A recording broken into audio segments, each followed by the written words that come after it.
আমেরিকার নিরাপত্তা প্রধান তুলসী গ্যাওয়ার্ড তার সঙ্গে সাবেক প্রধানমন্ত্রী ভারতে যিনি পালিয়ে রয়েছেন শেখ হাসিনার বৈঠক হয়েছে এমন খবর রীতিমতো ভারতীয় গণমাধ্যমগুলো বারবার দিচ্ছে এবং তুলসী গ্যাওয়ার্ড শেখ হাসিনার মধ্যে বৈঠকে কি হয়েছে সেগুলোও বিভিন্নভাবে তারা প্রচার করতে চাচ্ছে।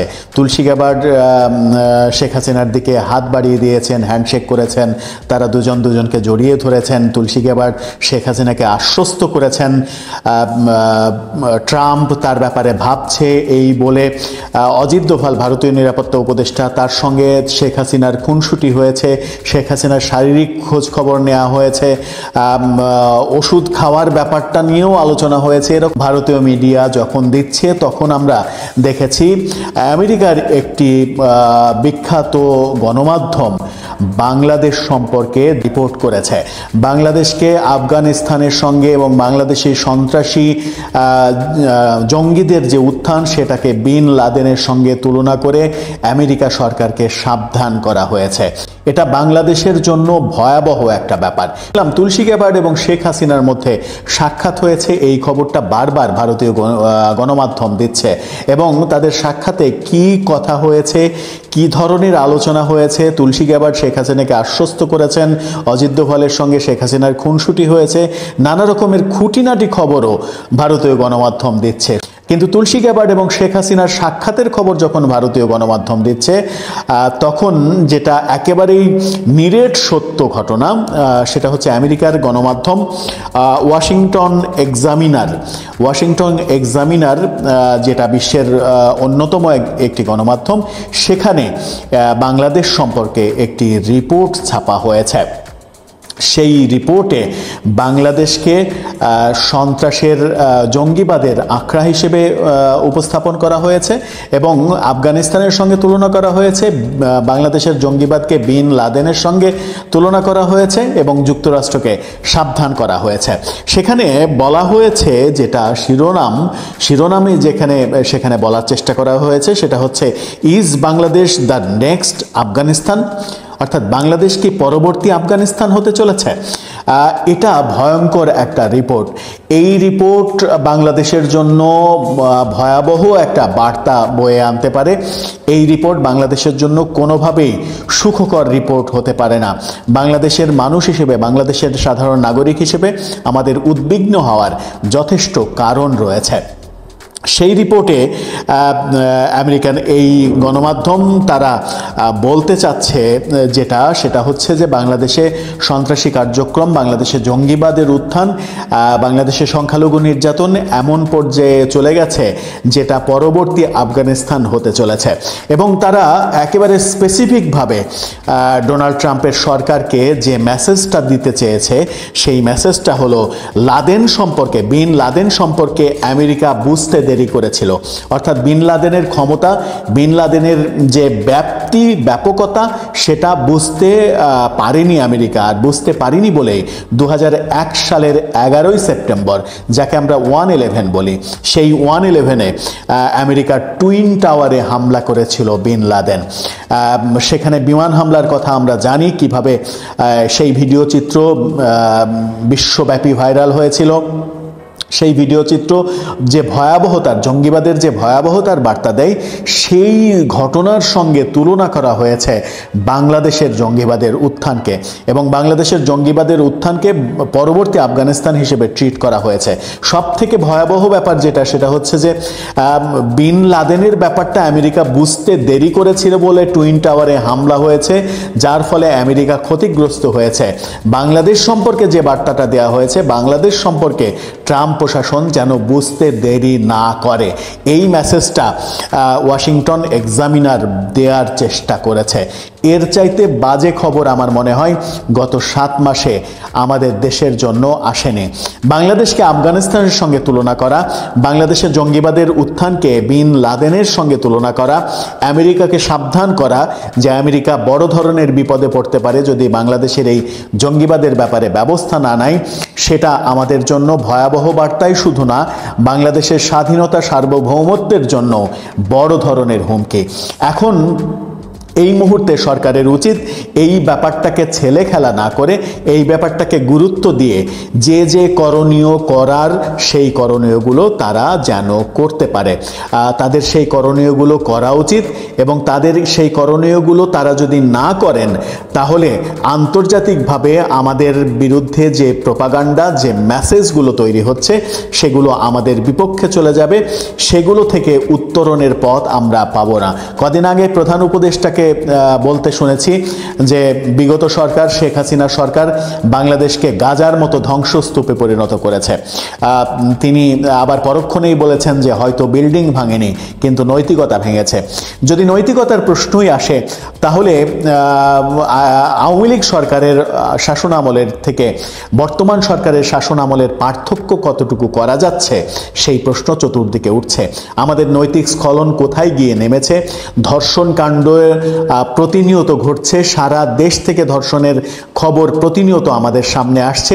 সেরকম একটা পরিস্থিতিতে নৈতিকতার প্রশ্ন যদি আসে এবং নৈতিক স্খলনের কথা যদি আসে, যদি গাজার উদাহরণ সামনে আসে, তাহলে এই ব্যাপারগুলো দুঃখজনক। কারণ আপনি যখন বিগত সরকারের সমালোচনা করবেন তখন আপনাকেও খেয়াল রাখতে হবে বিগত সরকারের কোনো কর্মকাণ্ড যেন আপনার দ্বারা না হয়। বিগত সরকারের সময়ে যে যে ঘটনা ঘটেছে তার চাইতেও খারাপ কোনো ঘটনা যেন আপনার সময়ে না ঘটে, সেই সচেতনতাটা খুবই প্রয়োজন। সেই রকম সচেতন বর্তমান সরকার থাকতে পারছেন কিনা, কিংবা উপদেষ্টারা সবাই মিলে থাকতে পারছেন কিনা, সেনাবাহিনীর ভূমিকা কতটুকু প্রয়োজন, কতটুকু হচ্ছে, এই প্রশ্নগুলো সামনে এসেই যাচ্ছে।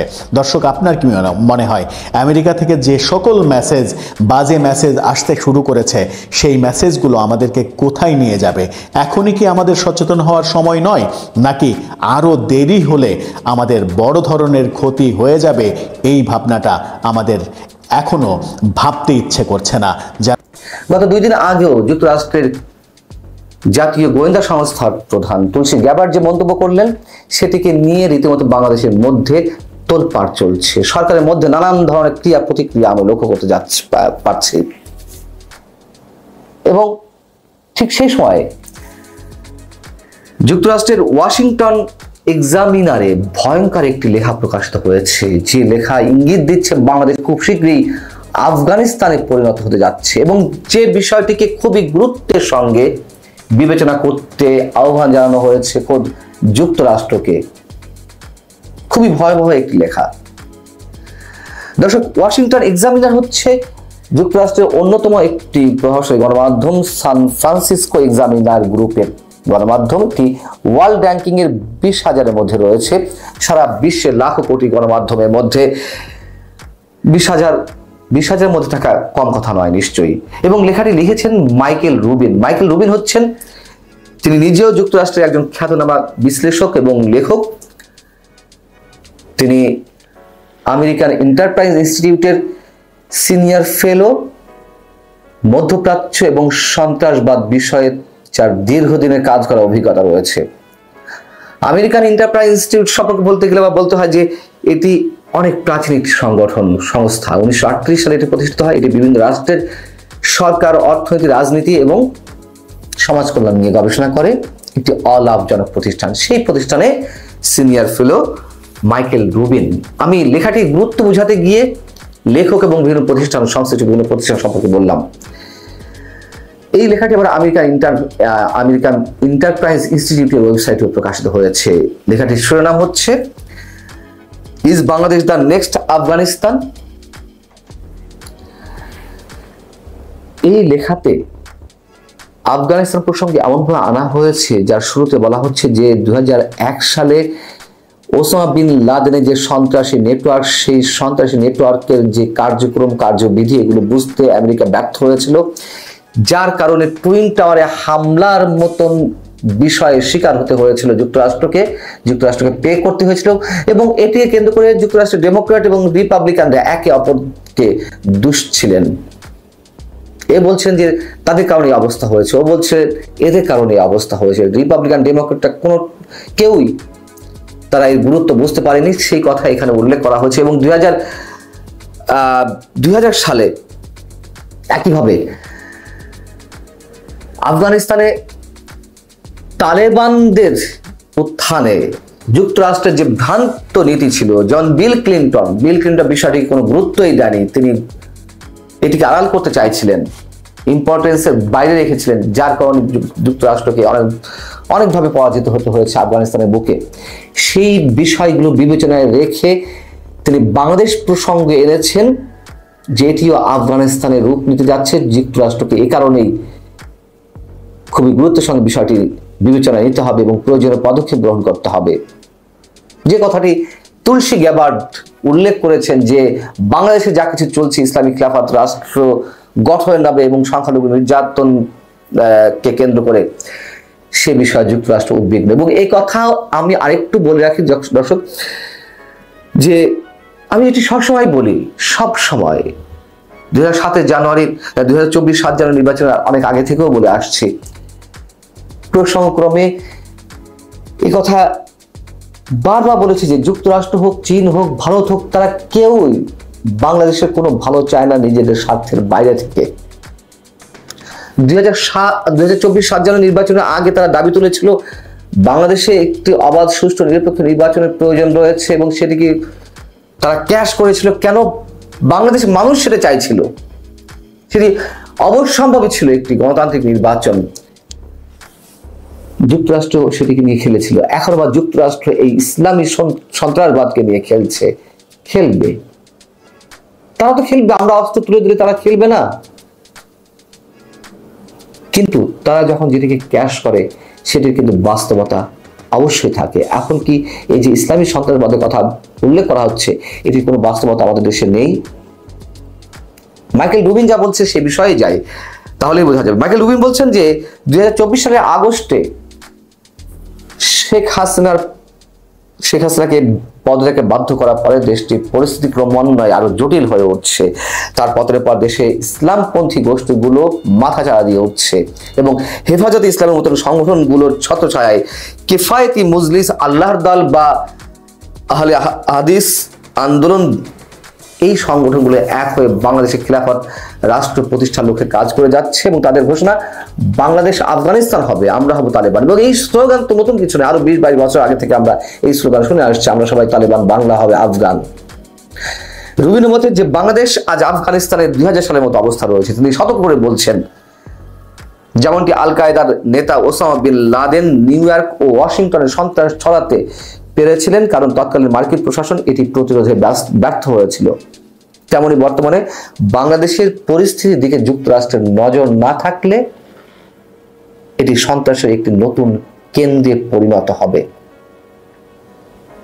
তিনি বেশ কয়েকটি কারণ দেখিয়েছেন, ভৌগোলিক বা প্রাসঙ্গিক কিছু বিষয় নিয়ে এসেছেন। তিনি বলছেন যে বাংলাদেশকে আফগানিস্তানের চেয়ে বেশি বিপজ্জনক বলে মনে হয় দুটি কারণে। একটি হচ্ছে বাংলাদেশ বিশ্বের সবচেয়ে ঘনবসতিপূর্ণ দেশগুলোর একটি, যেখানে শহরে বসতি থেকে সন্ত্রাসীদের বিতাড়িত করা পাহাড়ি গুহার চেয়ে কঠিন।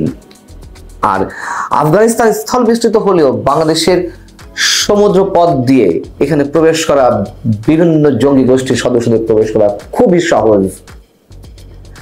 এবং ডক্টর মোহাম্মদ ইউনূস প্রসঙ্গে এখানে বলা হচ্ছে যে 84 বছর বয়সে তাকে অন্তর্বর্তী সরকারের প্রধান হিসেবে নিয়োগ দেওয়া হয়েছে ঠিকই, কিন্তু তিনি রাজনৈতিক বিরোধের কারণে, অর্থাৎ আওয়ামী লীগের সাথে তার যে বিরোধটি ছিল সেই বিরোধটি এখানে তুলে ধরা হয়েছে। সেই কারণে তিনি অন্ধ হয়ে গেছেন, অথবা তিনি তার অহংকার, তার যে বিশ্বে একটি খ্যাতি রয়েছে সেটি তার অহংকার, এবং সেই অহংকার তাকে প্রভাবিত করছে, যার কারণে তিনি এখন একটি ইসলামপন্থী বা সন্ত্রাস সমর্থক সরকারের জন্য আড়াল হয়ে উঠেছেন।